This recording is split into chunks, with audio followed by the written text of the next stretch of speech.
दुनिया के genuine profits हैं, जो जेन्युइन प्रोफेसी करते हैं, वो वचन के साथ बहुत समय बिताते हैं। जब आप वचन के साथ ज्यादा समय बिताने लगते हैं तो परमेश्वर देखता है कि ये मेरे लिखे हुए वचनों के साथ बहुत समय बिता रहा है। तो आप नोटिस करेंगे जो लोग बाइबल ज्यादा पढ़ते हैं उनको दर्शन भी ज्यादा आने शुरू होते हैं, सपने उनके चेंज होना शुरू जब आप बाइबल पढ़ने लगते हैं। क्योंकि लिखित वचन को पढ़ने से आपका जो आत्मिक एटमॉस्फेयर है आपकी लाइफ का, वो चेंज होना शुरू हो जाता है। आप अपनी सोल को फीड करना शुरू कर देते हैं। कई बार जब कुछ दिनों तक आप खाते नहीं, आपकी बॉडी में एक बेचैनी फील होती है, आपको कमजोरी फील होती है, क्योंकि आपने बहुत दिनों से खाया नहीं या आपने मिस कर दिया, आप बिजी हो गए। और उसी तरह से आत्मा की जो सोल है, जो आपकी स्पिरिट है, उसका खाना बाइबल है। कई बार आप बिजी हो गए और आपने बाइबल पढ़नी बंद कर दी। आप देखेंगे कि आपकी आत्मा में, सोल में एक अजीब सी बेचैनी होती है। वचन उसका खाना है। जब आप वचन को नहीं खाते, उसको फीड नहीं करते, एक अजीब सी बेचैनी आपकी लाइफ में रहती है। दूसरा, आप प्रभु से डिस्कनेक्टेड रहते हैं। जब आप बाइबल को नहीं पढ़ते हैं तो होता क्या है कि जो अगुवाई परमेश्वर ने आपको देनी होती है, वो एक संतुष्टि जो शरीर की होती है, जैसे जब आप अच्छी तरह से डाइट को फॉलो करते हैं, आपका शरीर जब हेल्थी फील करता है, आपको अंदर से एक संतुष्टि फील होती है कि आज मैं बहुत हेल्थी फील कर रहा हूँ।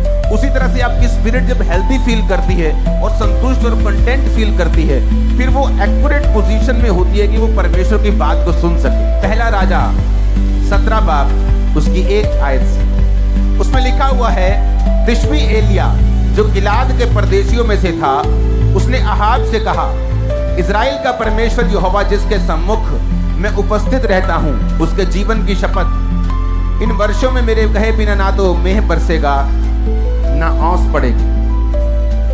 तब यहोवा का वचन ये उसके पास पहुंचा, यहां से चलकर पूरब की ओर जा और करीत नामक नाले में जो यरदन के पूरब में है छुप जा, उसी नाले का तो पानी पिया कर, और मैंने कौओं को आज्ञा दी है कि वो तुझे खिलाएं। यहोवा का ये वचन पाकर वह यरदन के पूर्व में करीत नामक नाले में जाकर छिपा रहा, और सवेरे और सांझ को कौवे उसके पास रोटी और मांस लाया करते थे, और वो नाले का पानी पिया करता था। अगर हम एलिया को देखें तो उसकी कोई सी बैकग्राउंड का जिक्र नहीं है। नहीं बताया गया उसका माँ कौन था, नहीं बताया गया उसका पिता कौन था, उसका भाई कौन था, वो कहां से आया था। अभी तो जब वो एलिया नजर आया तब तो उसके आई थिंक बाल उड़ चुके थे, वो यंग भी नहीं था, आई थिंक यंग उम्र को भी पार कर चुका था। तो एलिया एक ऐसा मनुष्य एकदम से अपीयर होता है, एकदम से जाहिर होता है, ना उसकी बैकग्राउंड, ना माता, ना पिता, ना कोई क्या करता था, कौन सा बिजनेस करता था, कैसे प्रभु ने चुना, कुछ भी बताया, उसकी बैकग्राउंड नहीं बताई गई, लेकिन सीधा उसको राजा के सामने पेश कर दिया गया। बाइबल कहती है अगर तू काम करने में निपुण हो, कौन सा काम, अगर तू परमेश्वर के सामने सही रीति के साथ चले, तो परमेश्वर का वचन कहता है कि वो तुझे छोटे लोगों के सामने नहीं, बड़े लोगों के सामने खड़ा करेगा। हालेलुया। अगर आपको अपनी लाइफ का स्टैंडर्ड बढ़ाना है, आपको अपनी स्पिरिचुअल लाइफ का स्टैंडर्ड बढ़ाना पड़ेगा। बहुत सारे पास्टर्स कहते हैं मुझे अपनी सेवकाई का स्टैंडर्ड बढ़ाना है, आपको अपनी स्पिरिचुअल लाइफ का स्टैंडर्ड बढ़ाना पड़ेगा। जैसी आपकी स्पिरिचुअल लाइफ है वैसी ही आपकी सेवकाई होती है। आप मुंह से जो मर्जी कह दें, रिजल्ट बोलता है। हालेलुया। तो यहां पर जिक्र ये होता है कि एलिया का कोई भी बैकग्राउंड नजर नहीं आता। इसका मतलब क्या, परमेश्वर ने क्यों ऐसा किया कि एलिया का बैकग्राउंड क्यों नहीं बताया गया? क्योंकि वचन ये कहता है और बाइबल हमें बताती है, नए नियम में कुरिन्थिया में भी पौलुस लिखता है कि आपकी बैकग्राउंड कोई मायने नहीं रखती, आपकी जाति कोई मायने नहीं रखती, आपका पास्ट कोई मायने नहीं रखता, आप छोटे हैं, कहां से आए हैं, अनपढ़ हैं, पढ़े लिखे, कोई मायने नहीं करता। मायने क्या करता है? उसने कहा, उसने जब राजा से कहा इज़राइल का परमेश्वर यहोवा जिसके सम्मुख में उपस्थित रहता हूं, तो ये उसका सीक्रेट था कि जिस परमेश्वर के सामने मैं उपस्थित रहता हूं। एलिया एक ऐसा जन था जो रोज प्रभु के सामने उपस्थित रहता था, प्रभु के सामने खड़ा रहता था, उसकी हजूरी में रहता था, उसकी प्रेजेंस में रहता था, प्रार्थना में रहता था। ये उसका सीक्रेट था। तो परमेश्वर ये बताने की कोशिश यहां पे वचन में कर रहे थे कि अगर तुम प्रभु के सामने उपस्थित रह सको रोज, तो बाइबल कहती वो तुम्हें राजाओं के सामने भी खड़ा कर सकता है, तुम्हारे स्टैंडर्ड को बढ़ा सकता है। आमीन। मेरे को ऊंचे वाला चाहिए। तो यहां पर बाइबल कहती है कि उसकी बैकग्राउंड को इसलिए नहीं बताया गया कि ये आपको सिखाने के लिए हो, कि आपकी बैकग्राउंड मायने नहीं रखती। आप गरीब परिवार से जन्म लेकर भी यीशु मसीह में आकर उस गरीबी के बंधन को तोड़कर झंडे गाड़ सकते हो यीशु मसीह के नाम। मैं आपको बता रहा हूं, आप एक आम परिवार से आकर भी दुनिया के बेस्ट देशों में बेस्ट पोजीशन पे पहुंच सकते हो अगर आप प्रभु के सामने उपस्थित रह सकते हो तो। हालेलुया। यहां पर एक राजा के सामने वो जिम्मेवारी लेता है कि मेरे कहे बिना बारिश भी नहीं आएगी, औंस भी नहीं पड़ेगी। इतनी दिलेरी कैसे हुई?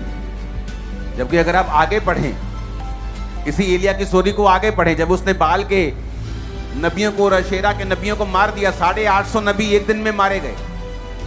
और उसके बाद जब अहाब ने जाके अपनी पत्नी इजाबेल को बताया कि एलिया ने 850 नबियों को मार दिया है, तो उसने एक मैसेज भेजा एलिया को।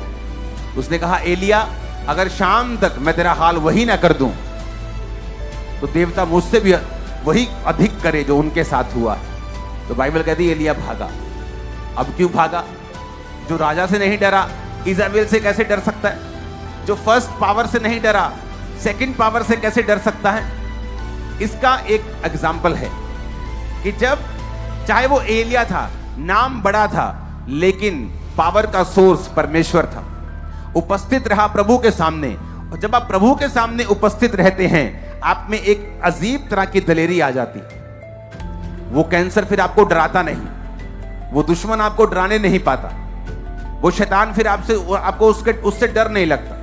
लेकिन अब जब एलिया अपनी स्पिरिचुअल पावर को यूज करता जा रहा था, बाल के नबियों को मारा, आग उतारी, सब कुछ किया, प्रार्थना का लेवल लो हो गया। जब प्रार्थना लो हो गया और शैतान ने धमकी दी, तो बाइबल कहती भागा।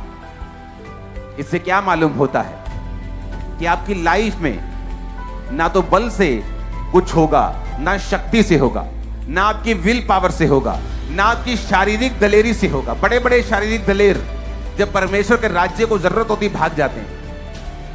कौन टिका रहता है? जो स्पिरिट में, जो आत्मा में, जो प्रार्थना में स्ट्रांग है। हालेलुया। जब भी परमेश्वर के दास लाइव होकर परमेश्वर के गहरे वेदों को बताते हैं, तो समय से लाइव टीचिंग्स को सुनने के लिए और अपनी आत्मिक जिंदगी में उन्नति पाने के लिए सब्सक्राइब करें हमारे YouTube चैनल को और बेल आइकन को दबाएं, ताकि समय से आपको नोटिफिकेशन मिल सके। God bless you all.